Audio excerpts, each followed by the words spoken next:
तो गाइस आज के इस वीडियो में बात करने वाले हैं कि आप 2024-25 में कैनरा बैंक से पर्सनल लोन के लिए कैसे अप्लाई करेंगे, लोन अप्लाई करने का क्या प्रोसेस है और ख़ास तौर से यहाँ पर बात करने वाले हैं कि जो आप लोग को यहाँ पर लोन मिलने वाला है वो किस इंटरेस्ट रेट पर मिलेगा।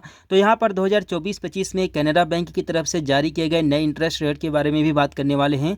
तो इस वीडियो को बिना स्किप किए पूरा देखिएगा, जिससे कि आप लोगों को सही और सटीक जानकारी मिल सके। बेसिकली देखिए, अब समय बदल चुका है। पहले की तरह आप लोग को बैंक जा कर के लोन के लिए अप्लाई करने की ज़रूरत नहीं है, बैंक में लाइन लगाने की ज़रूरत नहीं है। आप लोग घर बैठे अपने मोबाइल से ही इंटरनेट बैंकिंग, मोबाइल बैंकिंग के थ्रू जो है कि पर्सनल लोन के लिए अप्लाई कर सकते हैं। साथ में आपकी एलिजिबिलिटी क्राइटेरिया भी आप लोगों को यहाँ पर शो कर दी जाती है कि आप लोग कितना लोन के लिए अप्लीकेबल हो, कितना लोन यहाँ पर अप्लाई कर सकते हो। तो मेरे केस में यहाँ पर कैनरा बैंक से मैं पर्सनल लोन अप्लाई करके आप लोग को दिखाने वाला हूँ। साथ में यहाँ पर कुछ टर्म्स एंड कंडीशन के बारे में भी आप लोग को बताने वाला हूँ। तो पर्सनल लोन अप्लाई करने के लिए सिंपली सबसे पहले आप लोग कैनरा बैंक का mobile banking application AI1 mobile banking application install कर लेंगे। इंस्टॉल करने के बाद आप लोग आधार के जरिए जो है कि सिंपली इसमें लॉगिन कर लेंगे। आधार के जरिए आप लोग आधार OTP के माध्यम से आप इसमें फर्स्ट टाइम रजिस्ट्रेशन भी कर सकते हैं, अगर आपके पास ATM कार्ड नहीं है तो ठीक। तो मैंने यहाँ पर रजिस्ट्रेशन कर रखा है। सिंपली मेरा यहाँ पर देख सकते हैं लॉगिन भी मेरा है। तो लॉगिन करने के बाद ओपन करेंगे तो आपके सामने इस तरीके का डैशबोर्ड शो होगा। इसके बाद सिंपली नीचे स्क्रॉल करेंगे तो आपको यहाँ पर एक ऑप्शन शो करेगा लोन का। यहाँ पर लोन वाले सेक्शन में आप लोग जैसे यहाँ पर सिंपली मोर पर अगर क्लिक करेंगे तो आपके सामने कई सारे ऑप्शन शो होंगे, जैसे कि instant overdraft, Canara my money loan against deposit. कई तरह के आप लोगों को लोन यहाँ पर दिया जाता है, जैसे कि यहाँ पर लोन रीपेमेंट। साथ में यहाँ पर आप देख सकते हैं apply for loans, education loan के लिए है। साथ में रोल फॉर लोन, ठीक है। यहाँ पर apply for gold loan, gold loan भी आप लोग यहाँ से ले सकते हैं। यहाँ पर अप्लाई फॉर KCC लोन यानी किसान क्रेडिट कार्ड के लिए भी लोन अप्लाई कर सकते हैं। कार लोन भी ले सकते हैं, ठीक है। एग्रीकल्चर लोन भी ले सकते हैं, डिजी लोन भी ले सकते हैं। साथ में पर्सनलाइज लोन ऑफर भी यहाँ से आप चेकआउट कर सकते हैं, ठीक है। कुल मिलाकर के बात करें तो आप लोग यहाँ पर कई तरह से लोन ले सकते हैं। अब आपको यहाँ पर डिपेंड करता है कि आप लोग किस तरीके का लोन लेना चाहते हैं। एजुकेशन लोन लेना चाहते हैं या फिर गोल्ड लोन लेना चाहते हैं, कार लोन लेना चाहते हैं या फिर डिजी लोन लेना चाहते हैं। जैसे कि अगर आप लोगों को डीजी लोन चाहिए या फिर जो है कि पर्सनल लोन का ऑफर चाहिए, ठीक है, तो सिंपली डीजी लोन के लिए यहाँ पर क्लिक करेंगे तो आपके सामने दो ऑप्शन यहाँ पर आता है। पहला ऑप्शन है जो है कि कैनरा रेडी कैश यानी कि प्री अप्रूव्ड पर्सनल लोन है, जबकि दूसरा है लोन अगेंस्ट डिपॉजिट। अब देखिए यहाँ पर दोनों तरीकों में आप लोग को लोन मिलता है, लेकिन इन दोनों का केस अलग अलग है। पहला देखिए प्री अप्रूव्ड पर्सनल लोन है, यानी कि पहले से अप्रूव किया हुआ लोन, जो आपके खाते पर अप्रूव किया हुआ लोन है पहले से, उसे आप लोग अप्लाई कर सकते हैं। यह एक तरीके से ऑफर होता है लोन का बैंक की तरफ से। और बता दें कि यह जो लोन आप लोग अप्लाई करेंगे प्री अप्रूव्ड लोन, बता दें कि तुरंत ही पास हो जाता है, इसमें रिजेक्शन का चांसेस बिल्कुल जीरो होता है, ठीक। लेकिन यहीं पर अगर आप लोन अगेंस्ट डिपॉजिट लेते हैं तो इसका मतलब ये है कि अगर आप लोगों ने खाते में 1 लाख रुपये का फिक्स डिपॉजिट कर रखा है तो आप लोग 80,000 रुपये तक लोन ले सकते हैं, ठीक है। और यहाँ पर जो आप लोग डिपॉजिट करेंगे, ठीक है, उसका 2 रुपया इंटरेस्ट रेट आप लोग को मिलेगा, 2 रुपया 3 रुपया, ठीक है। लेकिन यहाँ पर जब आप लोग पैसा जमा करेंगे, ठीक है, लोन FD करेंगे, डिपॉजिट करेंगे, तभी आप लोग को लोन मिलेगा। इसलिए मेरे केस में यहाँ पर मेरे खाते में किसी भी तरह का FD नहीं है, इसलिए मैं सिंपली यहाँ पर प्री अप्रूव्ड पर्सनल लोन पर क्लिक करता हूँ। यहाँ पर जैसे ही क्लिक करेंगे तो हमारे सामने कुछ इस तरीके का डैशबोर्ड आ जाता है। फिर से यहाँ पर जो है कि सेलेक्ट करने के लिए बोला जाता है, तो मैं दोबारा से यहाँ पर प्री अप्रूव्ड पर्सनल लोन को मैं सेलेक्ट करता हूँ। इसके बाद जो है कि सिंपली यहाँ पर जो अप्लाई नाउ का बटन दिख रहा है, सिंपली अप्लाई नाउ पर क्लिक करेंगे।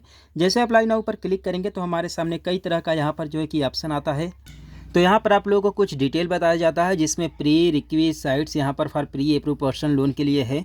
जैसे कि यहाँ पर आप देख सकते हैं कि सबसे पहले ज़रूरी चीज़ ये है कि यहाँ पर आपके जो है कि आधार कार्ड में रजिस्टर्ड मोबाइल नंबर होना चाहिए, क्योंकि यहाँ पर आधार OTP वेरिफिकेशन के माध्यम से आपका लोन यहाँ पर अप्लाई होने वाला है, ठीक। इसके बाद फीचर्स के मैं बात करूँ तो फीचर्स में आप देख सकते हैं लोन ऑफर आप लोग को दिया जा रहा है 50,000 से लेकर के 10 लाख रुपए तक आप लोग लोन यहाँ पर ले सकते हैं, ठीक है।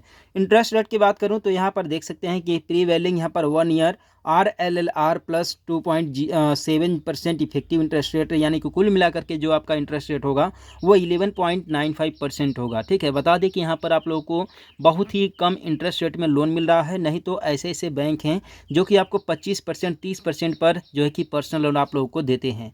यहाँ पर लोन रीपेमेंट का जो टेन्योर है 12 महीने से लेकर के 60 महीने तक है, यानी कि जो है कि 1 साल से लेकर के 5 साल तक के लिए पर्सनल लोन यहाँ से ले सकते हैं। फीस एंड चार्जेस की बात करें तो यहाँ पर प्रोसेसिंग फीस 0.5% लगेगा, ठीक है, प्लस GST लगेगा, स्टैम्प ड्यूटी लगेगा। कुल मिलाकर के बात करें तो यहाँ पर अगर आप लोग 50,000 रुपये का अगर लोन लेते हैं तो करीबन 1 से 1,500 रुपये तक आप लोगों का यहाँ पर चार्जेस के तौर पर कट जाते हैं, ठीक। इसके बाद यहाँ पर सिंपली आप लोगों को अगर और भी ज़्यादा जानकारी चाहिए तो simply please click here now जो है कि more about digital personal loan पर क्लिक करके यहाँ से और भी जानकारी ले सकते हैं, ठीक है। इसके बाद यहाँ पर एक पेज ओपन हो जाएगा जहाँ पर आप लोगों को यहाँ पर पर्सनल लोन से रिलेटेड और ज़्यादा जानकारी दी जाएगी। तो सिंपली यहाँ पर लोन अप्लाई करने के लिए यहाँ पर अपना जो है कि मोबाइल नंबर डालेंगे, मोबाइल नंबर वही डालेंगे जो आपके खाते में रजिस्टर्ड है। इसके बाद सेंड OTP पर क्लिक करेंगे। अब देखिए यहीं से आपका डिसीजन यहाँ पर ले लिया जाएगा कि आप जो है कि इस पर्सनल लोन के लिए अप्रूवल हैं या फिर जो है कि नहीं, एलिजिबल हैं या फिर नहीं। जैसे कि देखिए कई सारे केस हैं, जैसे कि अगर मान लीजिए आपका न्यू अकाउंट है, न्यू अकाउंट होने का मतलब यह है कि आपने करीबन जो कि 1 से 2 महीना पहले आपने अपना अकाउंट ओपनिंग कराया है और आपने जो है कि ज़्यादातर लेन देन नहीं किया है, तो ऐसे केस में आप लोन के लिए यहाँ पर एलिजिबल नहीं होंगे, ठीक। और अगर आपने जो है कि अकाउंट तो काफ़ी पुराना है आपका, लेकिन किसी भी तरह का अगर आप कोई ट्रांजेक्शन नहीं करते हैं, 6 महीने में 7 महीने में अगर एक बार ट्रांजेक्शन कर रहे हैं, 2 महीने में 3 महीने में एक ट्रांजेक्शन कर रहे हैं, तो ऐसे केस में भी आप यहाँ पर एलिजिबल नहीं होंगे, ठीक है। और आपको जो है कि यहाँ पर लोन नहीं मिलेगा। तो इन चीज़ों से आप लोगों को थोड़ा सा सावधान होने की ज़रूरत है, ठीक। तो जैसे कि मेरे केस में यहाँ पर मैं मोबाइल नंबर डालता हूँ आपके सामने और यहाँ पर देखेंगे कि मेरी एलिजिबिलिटी यहाँ पर शो नहीं कर रहा है, यानी कि मैं एलिजिबल नहीं हूँ, क्योंकि यहाँ पर जो मेरा पर्सनल जो है कि बैंक अकाउंट है, सेविंग अकाउंट है, ये मैंने करीबन 20 से 25 दिन पहले अकाउंट ओपनिंग किया है। लेकिन बता दें कि ये कैनरा बैंक का बहुत ही बेहतरीन तरीका है कि आप लोग को जो है कि ऑनलाइन आधार वेरिफिकेशन के माध्यम से तुरंत यहाँ पर लोन मिल जा रहा है। बेसिकली जैसे यहाँ पर मोबाइल नंबर डाल करके सिंपली OTP फिलअप करेंगे तो वैसे ही आपके सामने आधार वेरिफिकेशन का आ जाएगा, साथ में कितना % लोन लेना चाहते हैं, बेसिक डिटेल आप लोगों से मांगा जाता है। बाकी डिटेल तो बैंक के पास आपका है ही, ठीक है, जैसे पैन नंबर हो गया, आपका सेविंग अकाउंट ओपन करते समय जो भी डिटेल आप लोगों से मांगा जाता है वो डिटेल तो है ही आपके पास। बस केवल यहाँ पर अमाउंट वगैरह मांगा जाता है, टेन्योर मांगा जाता है और आधार वेरिफिकेशन के माध्यम से आपका लोन यहाँ पर अप्रूव कर दिया जाता है। लेकिन लोन अप्रूव होने से पहले और आपके अकाउंट में आने से पहले, ठीक है, वहाँ पर कस्टमर केयर के थ्रू ये वेरीफाई किया जाता है कि वास्तव में आपने लोन के लिए अप्लाई किया है या फिर नहीं। उसके लिए कुछ सिक्योरिटी क्वेश्चन पूछे जाते हैं, तो ये चीज़ें आप लोग ध्यान में रखिएगा, ठीक है। वेरिफिकेशन होने के बाद जो आपका लोन का अमाउंट है वो आपके अकाउंट में सक्सेसफुली क्रेडिट हो जाता है। जैसे कि मैं यहाँ पर एक नंबर दे देता हूँ और जैसे ही नंबर देने के बाद सिंपली सेंड OTP पर क्लिक करते हैं तो आप यहाँ पर देखेंगे कि साफ साफ लिखा हुआ sorry you are not eligible for pre approved personal loan, यानी कि मैंने यहाँ पर जो लोन के अप्लाई किया है इस लोन के लिए मैं सिंपली एलिजिबल नहीं हूँ, क्योंकि यहाँ पर मेरा जो बैंक अकाउंट है वो बिल्कुल नया है। यहाँ पर आप देख सकते हैं कि मैसेज भी यहाँ पर आ चुका है मेरा, ठीक है, यहाँ पर लिखा हुआ है, देख सकते हैं, थैंक यू फॉर चूजिंग, ठीक है, Canara bank, you are not eligible for the selected digital loan journey as per scheme guidelines of the Canara bank, ठीक है। आप यहाँ पर देख सकते हैं कि मेरा कैनरा बैंक में ये नंबर लिंक है, जितने भी ट्रांजेक्शन है सारे के सारे ट्रांजेक्शन आप लोग को शो कर रहे हैं और इसी ट्रांजेक्शन में ये मुझे मैसेज मिला हुआ है। मैंने रजिस्टर नंबर वगैरह भी सब डाला हुआ है, लेकिन फिर भी मैं एलिजिबल नहीं हूँ क्योंकि ये मेरा न्यू अकाउंट है, जिसकी वजह से मेरा यहाँ पर काम नहीं कर पा रहा है।